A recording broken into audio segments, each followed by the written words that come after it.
नमस्कार, आप देख रहे हैं RBR न्यूज़ 24 बिहार झारखंड की विशेष खबरें। छपरा राम जानकी ठाकुर बाड़ी में पुजारी की हत्या के मामले में 2 अपराधी को सारण पुलिस ने किया गिरफ्तार। चोरी के सामान भी किया बरामद। सारण एसपी यहाँ छपरा में सारण एसपी प्रेस वार्ता करते हुए पत्रकारों को बताया कि सारण जिला के नगरा ओपी अंतर्गत अफऊ गांव के राम जानकी ठाकुर बाड़ी में हुई पुजारी की हत्या और चोरी के मामले में पुलिस ने 2 अपराधी को गिरफ्तार कर लिया है। इनके पास से चोरी की गई ठाकुर बाड़ी के सारा सामान, जिसमें घंटी, हाथ घंटे, अखंड ज्योति, दीप ज्योति, लुटिया, पीतल, शिवलिंग, घंटी, कटोरा, शंकर भगवान की छोटी मूर्ति, छोटा कमंडल पुलिस ने बरामद कर लिया है। गुप्त सूचना के आधार पर इनको संदिग्धों को पता किया और उनको जिसमें शिव कुमार पिता रमेश दास, साकिन भगवानपुर, सिमरा थाना, पारू जिला, मुजफ्फरपुर वर्तमान पता था, जिसमें नगरा ओपी के ने गिरफ्तार कर उनसे सदन में पूछताछ कर रही है। छपरा से प्रभास रंजन। महंत दास की हत्या में किस तरह के मामले सामने आ रहे हैं, आरोपी पकड़े गए? ये नगरा ओपी के अंतर्गत अफूर गांव में पिछले महीने घटना घटी थी कि राम जानकी ठाकुरबाड़ी के जो पुजारी हैं, जिनका नाम महंत दास है, उसकी हत्या की बात सामने आई थी। और वहाँ जो ठाकुरबाड़ी में कुछ छोटी छोटी मूर्तियाँ जो लोकल बाज़ार से ही खरीदी गई थी, उनके चोरी होने की भी सूचना प्राप्त हुई थी। उसके बाद कांड दर्ज करके इसके उद्भेदन के लिए और अभियुक्तों की गिरफ्तारी के लिए SIT का भी गठन किया गया था और हम लोगों ने इस कांड का सफल उद्भेदन कर लिया है।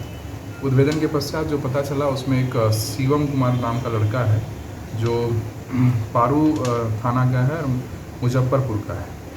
और ये घूम करके छपरा और मुजफ्फरपुर के क्षेत्र में जो मंदिर होता है उसी में छोटे छोटे चीज़ों को चोरी करता है, जैसे कि घंटी उठा लिया, छोटा कोई मूर्ति उठा लिया किसी भी प्रकार से, और ले जा करके उसको बेच करके ये करता है। इसके साथ और भी लोग शामिल हैं जिनके बारे में उन्होंने बताया है।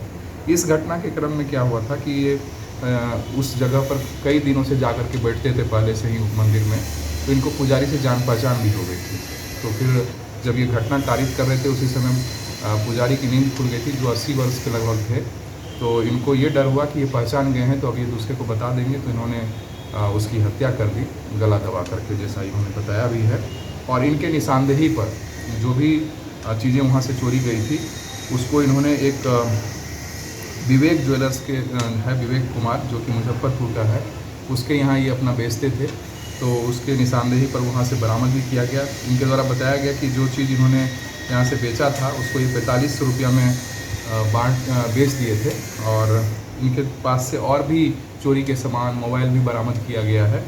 और इस प्रकार इस कांड का भी उद्भेदन हुआ और इसके साथ साथ कई अन्य कांडों का भी उद्भेदन हुआ, जिसमें इन्होंने अपनी संलिप्तता स्वीकार की है तथा इनके निशानदेही पर बरामदगियाँ भी हुई है, क्योंकि मुख्य अभियुक्त है इसका। और इसके साथी के बारे में भी इन्होंने बताया, इनके साथ और लोग कुछ शामिल थे। साथ ही साथ जो रिसीवर था इस पूरे चीज़ का, और बराबर वो और भी घटनाओं का रिसीवर था, वो विवेक कुमार है, विवेक ज्वेलर्स, थाना जयपुर, जिला मुजफ्फरपुर।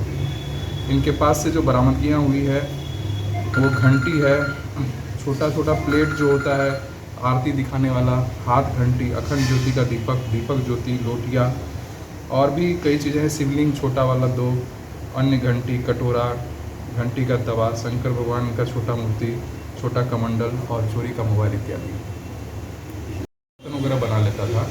तो जो गला नहीं पाया है उसको हम लोगों ने बरामद किया, और जो गला करके इन्होंने बर्तन बनाया है वो भी बरामद किया गया।